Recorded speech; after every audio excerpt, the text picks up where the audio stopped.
Surat Petrus yang kedua, pasal 1 ayat 1-2. Salam. Dari Simon Petrus, hamba dan rasul Yesus Kristus, kepada mereka yang bersama-sama dengan kami, memperoleh iman oleh karena keadilan Allah dan Juru Selamat kita, Yesus Kristus. Kasih karunia dan damai sejahtera melimpahi kamu oleh pengenalan akan Allah dan akan Yesus, Tuhan kita.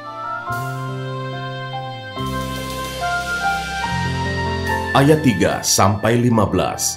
Panggilan dan pilihan Allah. Karena kuasa ilahinya telah menganugerahkan kepada kita segala sesuatu yang berguna untuk hidup yang saleh oleh pengenalan kita akan Dia yang telah memanggil kita oleh kuasanya yang mulia dan ajaib. Dengan jalan itu, Ia telah menganugerahkan kepada kita janji-janji yang berharga dan yang sangat besar, supaya olehnya kamu boleh mengambil bagian dalam kodrat ilahi dan luput dari hawa nafsu duniawi yang membinasakan dunia. Justru karena itu, kamu harus dengan sungguh-sungguh berusaha untuk menambahkan kepada imanmu kebajikan, dan kepada kebajikan pengetahuan, dan kepada pengetahuan penguasaan diri, kepada penguasaan diri ketekunan, dan kepada ketekunan kesalehan, dan kepada kesalehan kasih akan saudara-saudara, dan kepada kasih akan saudara-saudara, kasih akan semua orang. Sebab apabila semuanya itu ada padamu dengan berlimpah-limpah, kamu akan dibuat menjadi giat dan berhasil dalam pengenalanmu akan Yesus Kristus, Tuhan kita. Tetapi barang siapa tidak memiliki semuanya itu, ia menjadi buta dan picik, karena ia lupa bahwa dosa-dosa yang dahulu telah dihapuskan. Karena itu saudara-saudaraku, berusahalah sungguh-sungguh supaya panggilan dan pilihanmu makin teguh. Sebab jikalau kamu melakukannya, kamu tidak akan pernah tersandung. Dengan demikian, kepada kamu akan dikaruniakan hak penuh untuk memasuki kerajaan kekal, yaitu kerajaan Tuhan dan Juru Selamat kita, Yesus Kristus. Karena itu aku senantiasa bermaksud mengingatkan kamu akan semuanya itu, sekalipun kamu telah mengetahuinya dan telah teguh dalam kebenaran yang telah kamu terima. Aku menganggap sebagai kewajibanku untuk tetap mengingatkan kamu akan semuanya itu selama aku belum menanggalkan kemah tubuhku ini. Sebab aku tahu bahwa aku akan segera menanggalkan kemah tubuhku ini, sebagaimana yang telah diberitahukan kepadaku oleh Yesus Kristus, Tuhan kita. Tetapi aku akan berusaha supaya juga sesudah kepergianku itu, kamu selalu mengingat semuanya itu.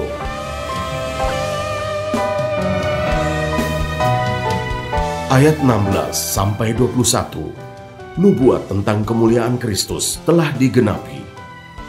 Sebab kami tidak mengikuti dongeng-dongeng isapan jempol manusia, ketika kami memberitahukan kepadamu kuasa dan kedatangan Tuhan kita, Yesus Kristus sebagai Raja, tetapi kami adalah saksi mata dari kebesarannya. Kami menyaksikan bagaimana Ia menerima kehormatan dan kemuliaan dari Allah Bapa, ketika datang kepadanya suara dari Yang Maha Mulia yang mengatakan, "Inilah anak yang kukasihi, kepadanyalah aku berkenan." Suara itu kami dengar datang dari sorga ketika kami bersama-sama dengan Dia di atas gunung yang kudus. Dengan demikian, kami makin diteguhkan oleh firman yang telah disampaikan oleh para nabi. Alangkah baiknya kalau kamu memperhatikannya, sama seperti memperhatikan pelita yang bercahaya di tempat yang gelap sampai fajar menyingsing, dan bintang timur terbit bersinar di dalam hatimu. Yang terutama harus kamu ketahui, ialah bahwa nubuat-nubuat dalam kitab suci tidak boleh ditafsirkan menurut kehendak sendiri. Sebab tidak pernah nubuat dihasilkan oleh kehendak manusia, tetapi oleh dorongan Roh Kudus, orang-orang berbicara atas nama Allah.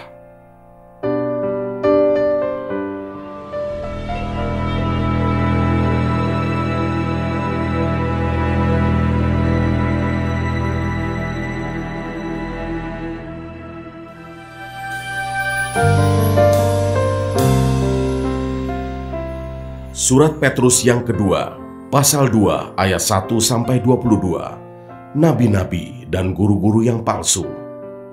Sebagaimana nabi-nabi palsu dahulu tampil di tengah-tengah umat Allah, demikian pula di antara kamu akan ada guru-guru palsu.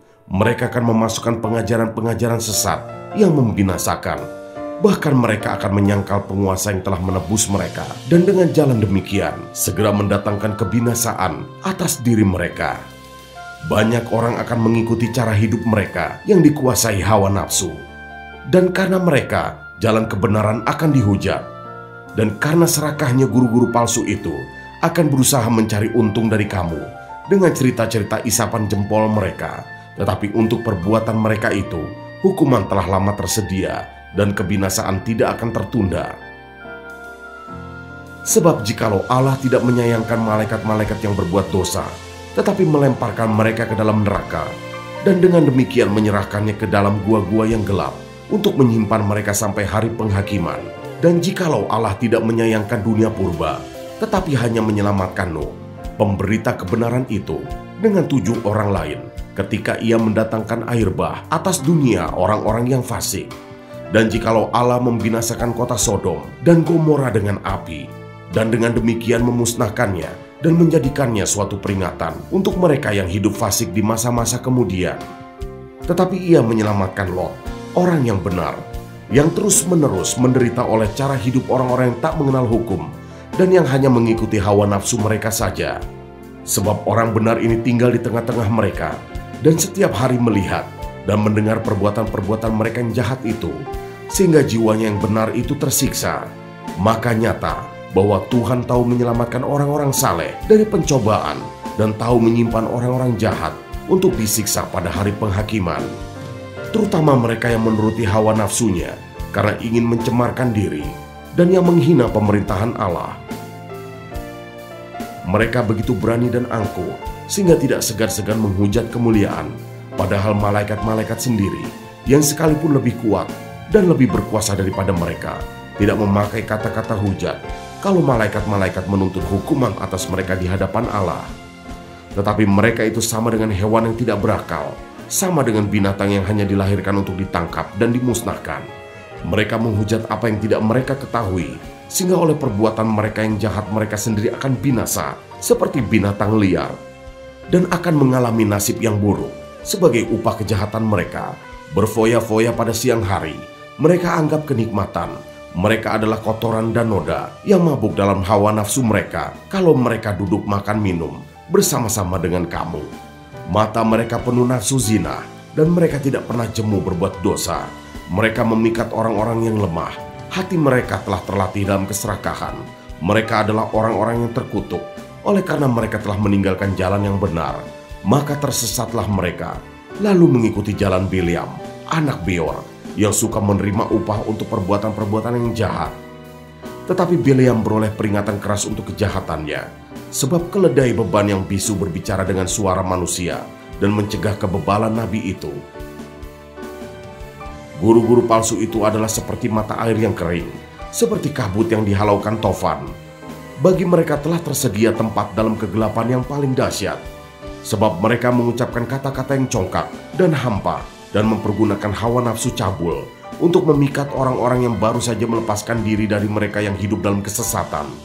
Mereka menjanjikan kemerdekaan kepada orang lain, padahal mereka sendiri adalah hamba-hamba kebinasaan. Karena siapa yang dikalahkan orang, ia adalah hamba orang itu.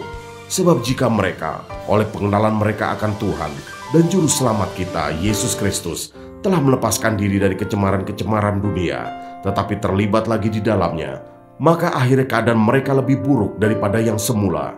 Karena itu bagi mereka adalah lebih baik jika mereka tidak pernah mengenal jalan kebenaran daripada mengenalnya, tetapi kemudian berbalik dari perintah kudus yang disampaikan kepada mereka. Bagi mereka cocok apa yang dikatakan peribahasa yang benar ini: anjing kembali lagi ke muntahnya, dan babi yang mandi kembali lagi ke kubangannya.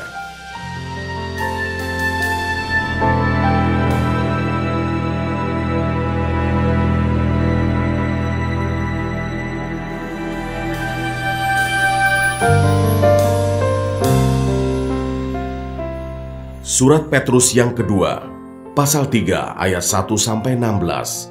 Hari Tuhan. Saudara-saudara yang kekasih, ini sudah surat yang kedua yang kutulis kepadamu. Di dalam kedua surat itu, aku berusaha menghidupkan pengertian yang murni oleh peringatan-peringatan, supaya kamu mengingat akan perkataan yang dahulu telah diucapkan oleh nabi-nabi kudus, dan mengingat akan perintah Tuhan dan juru selamat yang telah disampaikan oleh rasul-rasulmu kepadamu. Yang terutama harus kamu ketahui ialah bahwa pada hari-hari zaman akhir akan tampil pengejek-pengejek dengan ejekan-ejekannya, yaitu orang-orang yang hidup menuruti hawa nafsunya. Kata mereka, di manakah janji tentang kedatangannya itu? Sebab sejak bapa-bapa leluhur kita meninggal, segala sesuatu tetap seperti semula pada waktu dunia diciptakan. Mereka sengaja tidak mau tahu bahwa oleh firman Allah, langit telah ada sejak dahulu, dan juga bumi yang berasal dari air dan oleh air, dan bahwa oleh air itu, bumi yang dahulu telah binasa, dimusnahkan oleh air bah. Tetapi oleh firman itu juga, langit dan bumi yang sekarang terpelihara dari api dan disimpan untuk hari penghakiman dan kebinasaan orang-orang fasik.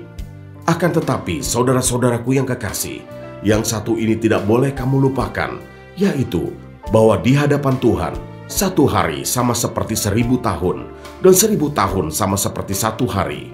Tuhan tidak lalai menepati janjinya, sekalipun ada orang yang menganggapnya sebagai kelalaian, tetapi Ia sabar terhadap kamu, karena Ia menghendaki supaya jangan ada yang binasa, melainkan supaya semua orang berbalik dan bertobat. Tetapi hari Tuhan akan tiba seperti pencuri.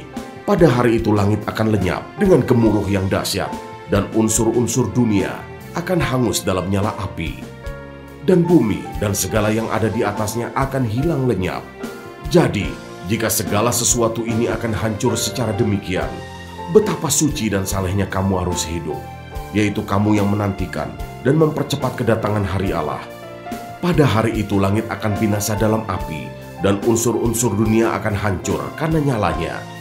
Tetapi sesuai dengan janjinya, kita menantikan langit yang baru dan bumi yang baru, di mana terdapat kebenaran. Sebab itu saudara-saudaraku yang kekasih, sambil menantikan semuanya ini, kamu harus berusaha supaya kamu kedapatan tak bercacat dan tak bernoda di hadapannya dalam perdamaian dengan Dia. Anggaplah kesabaran Tuhan kita sebagai kesempatan bagimu untuk beroleh selamat.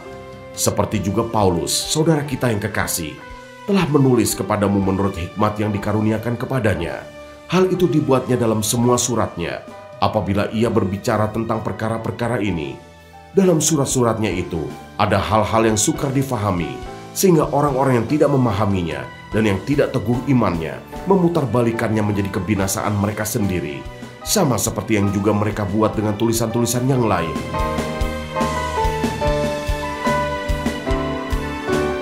Ayat 17-18 penutup. Tetapi kamu, saudara-saudaraku yang kekasih, kamu telah mengetahui hal ini sebelumnya.